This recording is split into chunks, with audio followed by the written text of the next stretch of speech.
Is true leadership forged in boardrooms or on the front lines of human suffering? Imagine a world where a nation's leader doesn't just send aid, but becomes the aid. This is the story of President Traore, a leader who traded the comfort of his office for the grit of a construction site, a man who chose calloused hands over callous indifference. When devastating floods ravaged communities, leaving families homeless and hopeless, the world waited for the usual response: donations, promises, bureaucratic red tape. But President Traore, he grabbed a shovel. He didn't just visit the disaster zone, he lived in it. He didn't just delegate the rebuilding, he led it, brick by brick. Picture this: the sun beating down, the air thick with dust and despair, and there, amidst the wreckage, stands President Traore, not in a crisp suit, but in work clothes, sweat staining his brow, his hands covered in cement. He's not giving orders. He's laying bricks. He's mixing mortar. He's building homes, not just shelters, but symbols of hope. One survivor, a woman named Aida, remembers the day she saw him. "We had lost everything," she says, her voice thick with emotion. "Our home, our belongings, our hope. Then we saw him. He was working alongside us, like one of us." It was unbelievable, because in a world of detached leaders, President Traore was intimately involved. He didn't just talk about empathy, he embodied it. He didn't just promise action, he delivered it. His presence wasn't just symbolic, it was transformative. It ignited a spark of hope in the hearts of the devastated. It reminded them that they weren't forgotten, that their leader cared, that he was willing to get his hands dirty to help them rebuild their lives. The images spread like wildfire. A president building houses, a leader serving his people, a man making a difference. The world watched in awe. Here was a leader who redefined disaster response, who proved that true leadership isn't about power, it's about service. It's about putting the needs of your people above your own comfort. It's about leading by example. It's about showing, not just telling. President Traore's actions resonated far beyond the borders of his own nation. They inspired a wave of admiration and hope across the African continent. Here was a leader who understood the true meaning of Pan-Africanism. Not just political rhetoric, but genuine solidarity.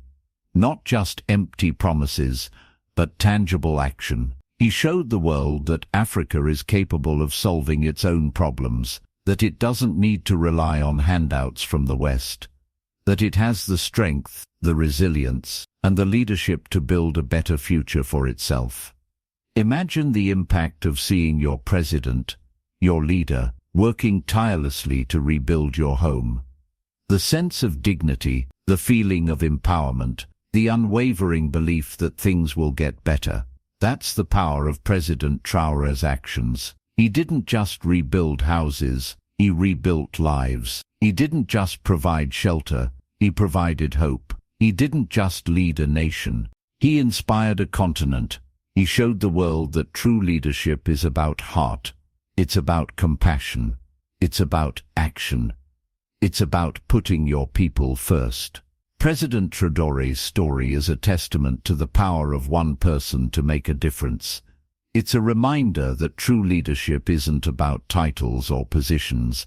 It's about character and commitment. It's about being willing to get your hands dirty to serve your people. It's about inspiring hope in the face of despair. It's about building a better future for all. And that is the legacy of President Traore. A leader who didn't just lead, he served. A leader who didn't just promise, he delivered. A leader who didn't just inspire, he transformed. The floods may have washed away homes, but they couldn't wash away the spirit of the people. And thanks to the leadership of President Traore, that spirit is stronger than ever before. He showed them that even in the darkest of times, there is always hope.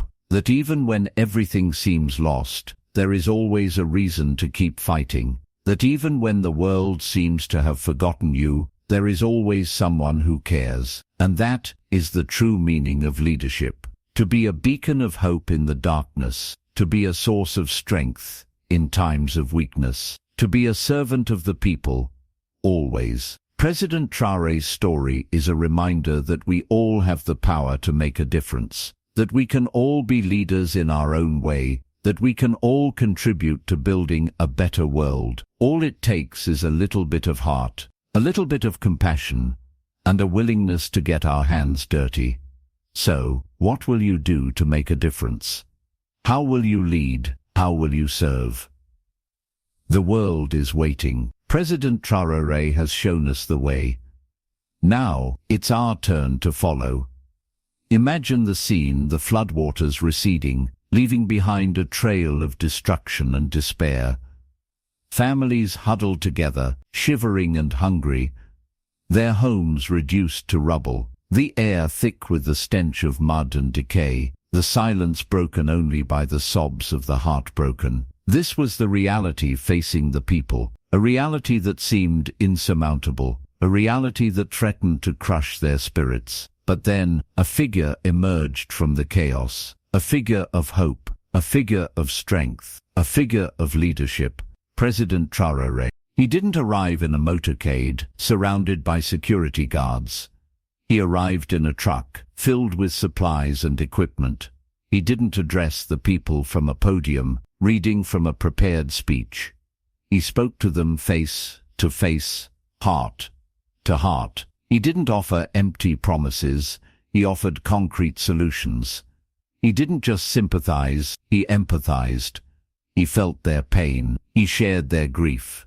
He understood their despair, and he vowed to do everything in his power to help them rebuild their lives. He rolled up his sleeves, and he got to work. He didn't just supervise the construction, he participated in it. He didn't just give orders, he followed them. He didn't just lead, he served. He worked alongside the flood victims, shoulder to shoulder, brick by brick. He shared their meals. He listened to their stories. He comforted their children. He became one of them, and in doing so, he inspired them.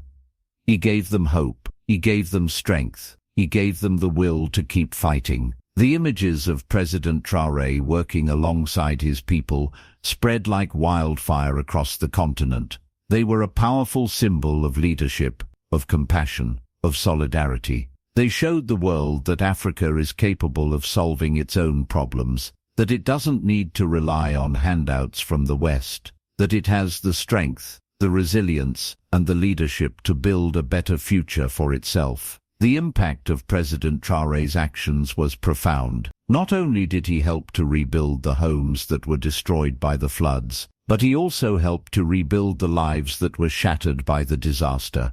He gave people back their dignity.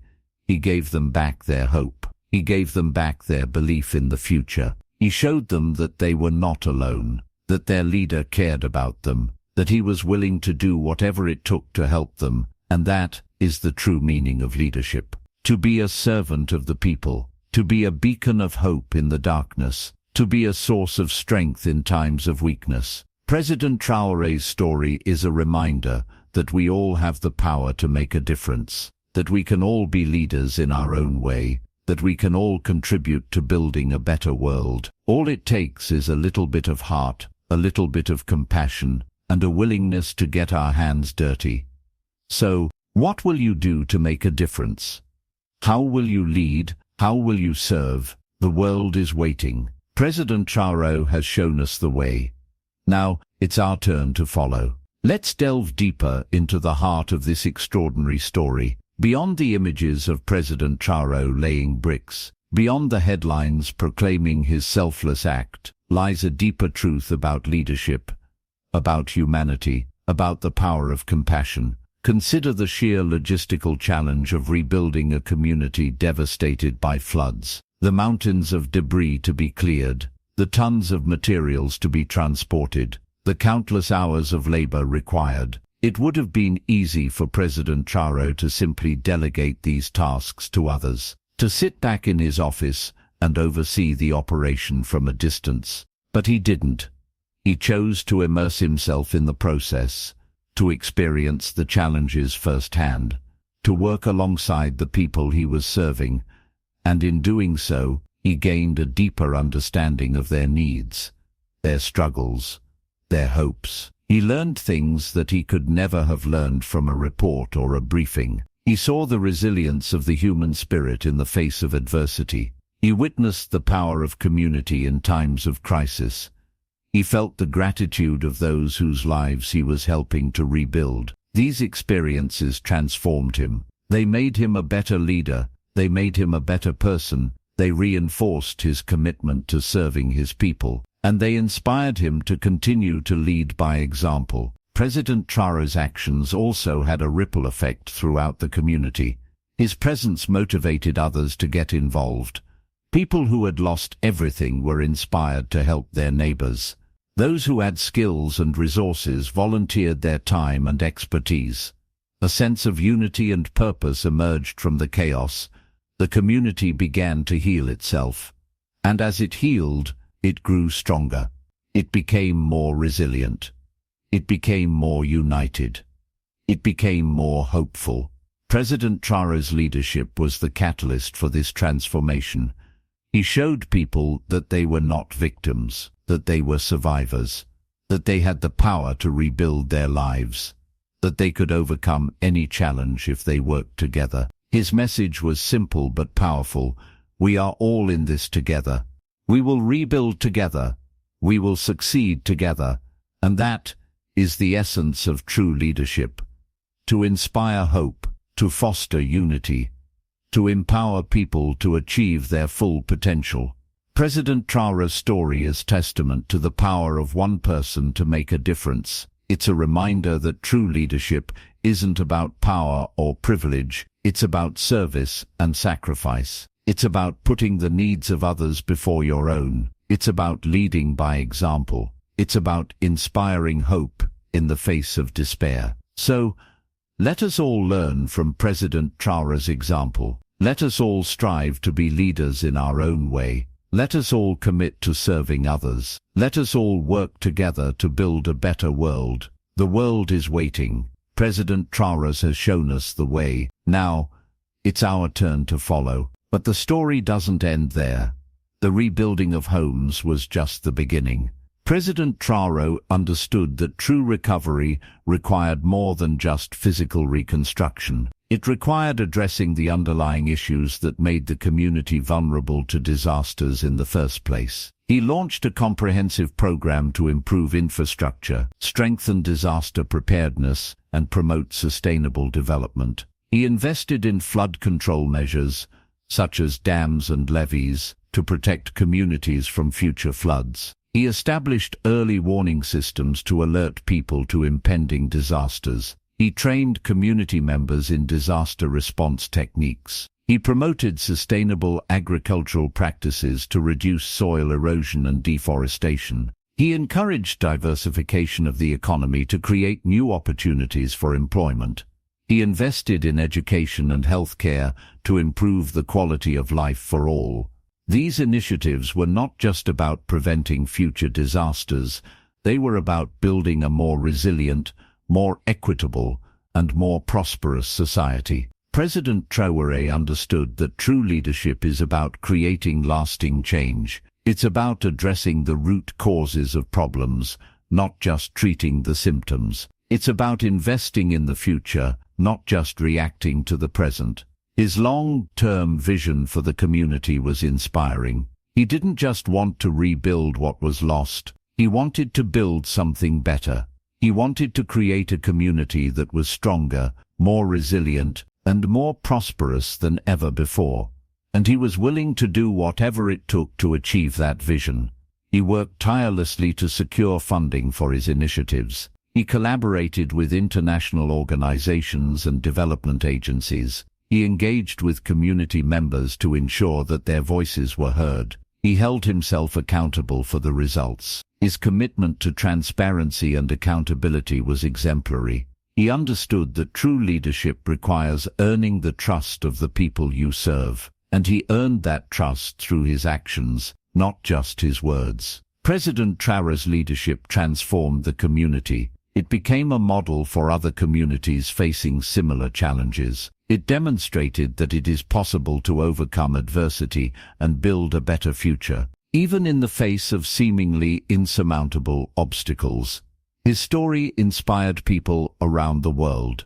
It showed them that true leadership is about service, sacrifice, and vision. It's about putting the needs of others before your own. It's about leading by example. It's about inspiring hope in the face of despair. So, let us all learn from President Traoré's example. Let us all strive to be leaders in our own way. Let us all commit to serving others. Let us all work together to build a better world. The world is waiting. President Traoré's shown us the way. Now, it's our turn to follow. And what of Ada, the woman who lost everything in the floods? Her story is perhaps the most compelling testament to the transformative power of President Traoré's leadership. After losing her home, her belongings, and her hope, Ida felt completely defeated. She didn't know how she would go on. She didn't see any future for herself or her family. But then, she saw President Traoré working alongside her, building houses, offering comfort. His presence gave her a glimmer of hope. His actions inspired her to get involved. She started volunteering at the community center, helping to distribute food and supplies. She met other people who had lost everything, and she realized that she was not alone. Together, they supported each other. They shared their stories. They offered each other encouragement. They began to rebuild their lives. Ida discovered a strength within herself that she never knew she had. She learned new skills. She made new friends. She found a new purpose in life. She became a leader in her own right. She organized community meetings. She advocated for the needs of the flood victims. She worked to empower others to rebuild their lives. Ida's transformation was remarkable. She went from being a victim to being a leader. She went from being hopeless to being hopeful. She went from being powerless to being powerful. And she credits President Traoré with inspiring her to make that transformation. He showed us that we are not defined by our circumstances, she says. He showed us that we have the power to create our own future. He showed us that we are all capable of greatness. Ida's story is a reminder that true leadership is about empowering others. It's about giving people the opportunity to reach their full potential. It's about inspiring them to believe in themselves. It's about helping them to overcome adversity and achieve their dreams. President Traoré's legacy is not just about rebuilding homes, it's about rebuilding lives. It's about empowering people to create a better future for themselves and their communities. It's about inspiring hope in the face of despair. So, let us all learn from President Traoré's example. Let us all strive to be leaders in our own way. Let us all commit to serving others. Let us all work together to build a better world. The world is waiting. President Traoré has shown us the way. Now, it's our turn to follow.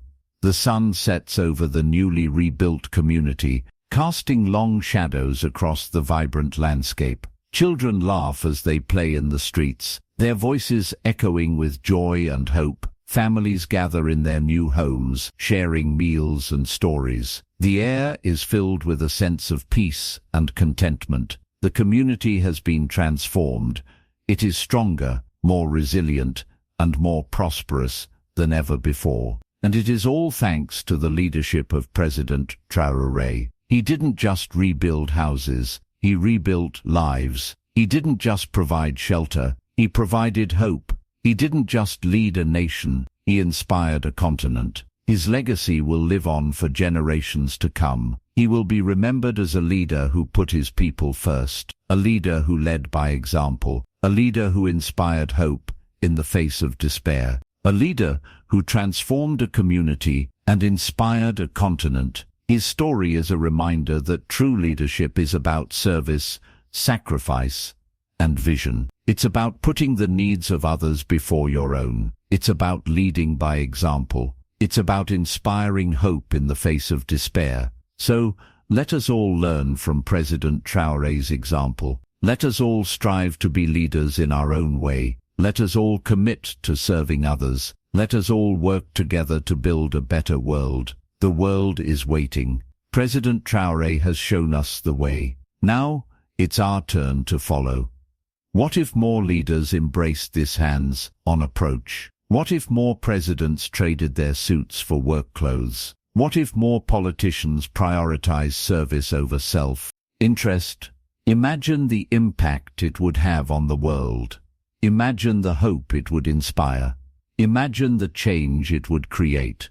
President Traoré has shown us that it is possible. He has shown us that true leadership is about action, not just words. He has shown us that it is possible to make a difference, even in the face of seemingly insurmountable challenges. He has shown us that it is possible to build a better world, one brick at a time. So, let us all be inspired by his example. Let us all commit to being leaders in our own way. Let us all work together to build a better future for all. The world is waiting.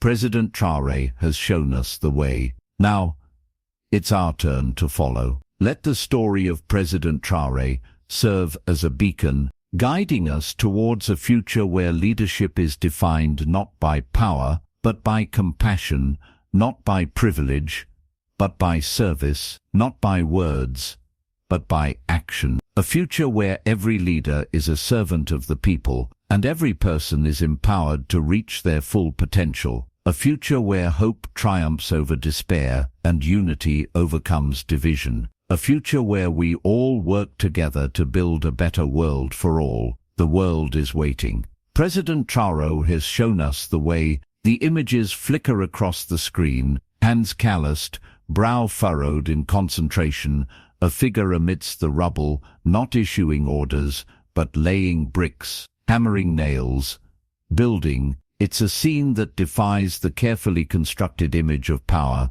the polished veneer of leadership that we've come to expect. It's a scene that cuts through the noise and speaks directly to the heart. We live in an age of pronouncements, of grand strategies and complex algorithms designed to solve every ill. We are bombarded with information, yet starved for genuine connection. We are told that progress lies in ever-increasing specialization, in the division of labor that separates the thinker from the doer, the leader from the led. But what happens when the systems fail, when the promises ring hollow, when the carefully constructed edifice of authority crumbles under the weight of a world suffering? The answer, it seems, lies not in more systems, more pronouncements, but in a return to something fundamental: the human capacity for empathy, the willingness to roll up our sleeves and get our hands dirty, the courage to lead by example. Consider the story of the shepherd Silas, who lived in a remote village nestled in the foothills of a towering mountain range. Silas wasn't a politician, a CEO, or a celebrity. He was simply a shepherd, tending to his flock, day in and day out. But Silas possessed a quality that transcended titles and positions. He cared. He cared deeply about his sheep, about the well-being of his community, about the land that sustained them. One year, a devastating storm swept through the region. The river that normally meandered peacefully through the valley swelled into a raging torrent, tearing apart homes, destroying crops, and leaving the village in ruins. The authorities, overwhelmed by the scale of the disaster, were slow to respond. Aid trickled in, but it was woefully inadequate. Despair began to set in. It was then that Silas, the humble shepherd, stepped forward. He didn't make grand speeches or issue lofty pronouncements. He simply started to rebuild. He gathered his neighbors, those who had lost everything, and together they began to clear the debris, salvage what they could, and construct new shelters. Silas didn't have any special training or resources. He just had a willingness to work, a belief in the power of community, and an unwavering determination to help his neighbors. He worked tirelessly, day after day, his hands raw and bleeding, his body aching with exhaustion. But he never gave up. And as Silas worked, something remarkable happened. His actions inspired others. People who had been paralyzed by grief and fear began to join him. They saw in his example a glimmer of hope, a reason to believe that they could overcome the disaster. The rebuilding effort was slow and arduous, but it was also transformative. The community that emerged from the ruins was stronger, more resilient, and more united than ever before. They had learned that true strength lies not in material possessions or external authority, but in the bonds of human connection, in the willingness to support one another in times of need. Silas never sought recognition or reward for his efforts. He simply did what he felt was right, but his actions had a profound impact on the lives of countless people. He showed them that leadership is not about power or position, but about service and sacrifice. He demonstrated that true greatness lies not in what we achieve for ourselves, but in what we do for others. The story of Silas is a reminder that we all have the potential to be leaders, regardless of our background or circumstances. We don't need to be presidents or CEOs to make a difference in the world. We just need to be willing to care, to act, and to inspire others to do the same. In a world that often seems fractured and divided, the story of Silas offers a powerful message of hope. It reminds us that we are all connected, that we all have a responsibility to care for one another, and that together we can overcome any challenge. The image of those hands, building, creating, healing, is a powerful symbol. It reminds us that true leadership is not about abstract concepts or complex theories, but about concrete actions, about tangible results. It's about getting our hands dirty, about working alongside those we lead, about sharing in their struggles and celebrating their triumphs. It's a reminder that the most powerful form of leadership is not about telling people what to do, but about showing them what can be done. It's about inspiring them to believe in themselves, to tap into their own potential, and to work together to create a better future. And perhaps, most importantly, it's a reminder that true leadership is not about seeking power or recognition, but about serving others, about making a difference in the world, about leaving a legacy of compassion and hope. So the next time you feel overwhelmed by the challenges facing the world, remember the story of Silas. Remember the image of those hands, building, creating, healing, and remember that you too have the power to make a difference. You too can be a leader. You too can inspire hope. You too can build a better future. The key is to start small, to focus on what you can do, to reach out to those around you, and to work together to create a ripple effect of positive change. Don't wait for someone else to take the lead. Don't wait for the perfect opportunity. Just start. Start by listening to the needs of your community. Start by volunteering your time and skills. Start by offering a helping hand to someone in need. Start by speaking out against injustice. Start by advocating for change. Every act of kindness, every gesture of compassion, every effort to make a difference matters. It may seem small and insignificant at first, but it can have a profound impact on the lives of others. It can inspire them to believe in themselves, to tap into their own potential, and to join you in the effort to create a better world. And as you work, remember that you are not alone. There are countless others who share your values, who are committed to making a difference, and who are eager to work alongside you. Connect with them, learn from them, and support them. Together you can achieve far more than you ever could alone. The world needs leaders who are willing to get their hands dirty, who are committed to serving others, and who are passionate about creating a better future. The world needs leaders who are not afraid to challenge the status quo, who are willing to take risks, and who are determined to make a difference. The world needs you. So step forward, embrace your potential, and become the leader that you were meant to be. Build, create, heal, and inspire. And together, let us create a world where compassion, hope, and justice prevail. Let us build a world where everyone has the opportunity to thrive, where everyone is valued, and where everyone is treated with dignity and respect. Let us build a world that is worthy of our children and grandchildren. Let us build a better future together. The time for action is now. The future is in our hands.